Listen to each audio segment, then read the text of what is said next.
Hi Year 1 and 2, it's Miss V, and today I'm going to be reading you A Cat Called Scratch, written by Jonathan Long.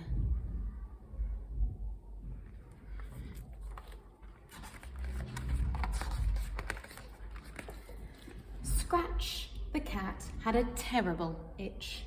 A flea in his fur was making him twitch. He scratched himself here and he scritched himself there. He scritched upside down and he scratched in midair.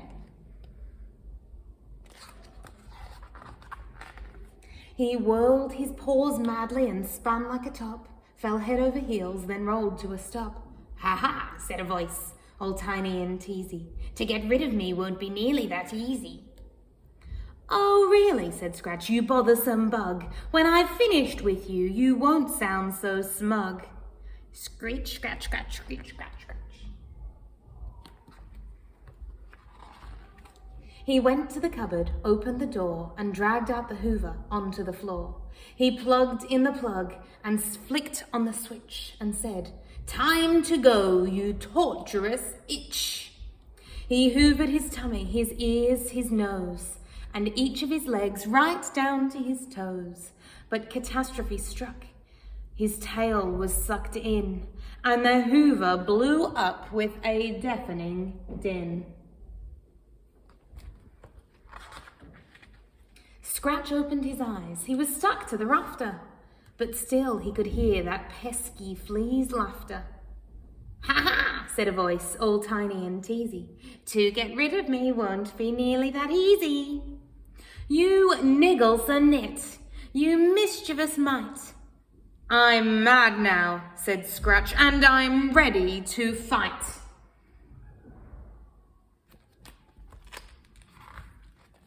He ran down the road to a friendly hairdresser who wore a pink gown and was called Trendy Tessa. "I need you," said Scratch, "to keep this hush-hush. A flea's in my fur and I'd like a good brush." Tess groomed him all over with brushes and combs, curled him and clipped him, and sprayed him with foam.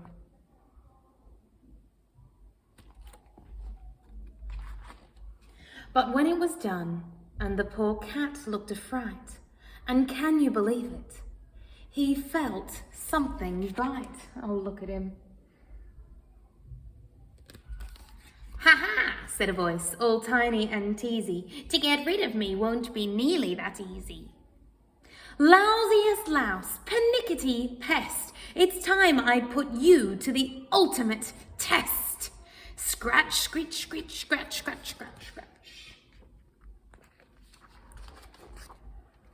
Scratch dashed to the car wash and paid 50p to the cheerful attendant drinking his tea.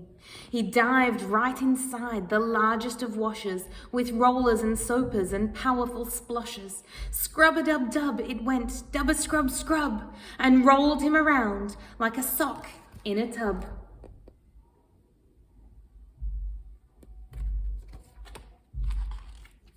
But he swallowed some water which made him feel groggy, and he had to get out, the poor water-logged moggy.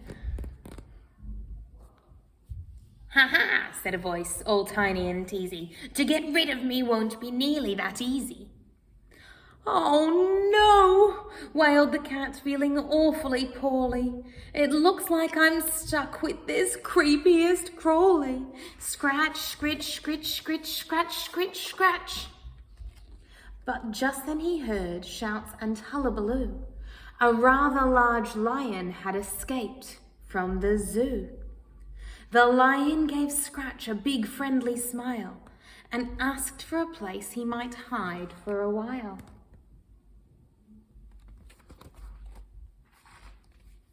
Before Scratch could answer, he heard a small pop. His flea had moved on with a jump and a hop. "Goodbye, Scratch," it shouted, and waved a small hanky. "You're a fright, you're a mess, you're matted and manky. You're frazzled and frizzled and far too run down, so I'm trading you in for the top cat in town."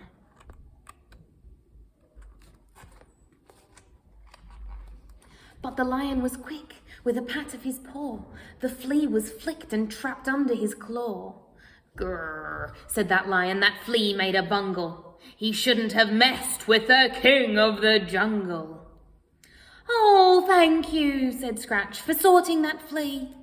Would you like to come home and stay with me? He said to the lion, my home is now yours. Then they fixed up a sign before going indoors. They fell fast asleep with their tails gently curled, the happiest cats in the whole of the world. And that's the end of the story. And there they are. Stay safe, everybody. See you soon.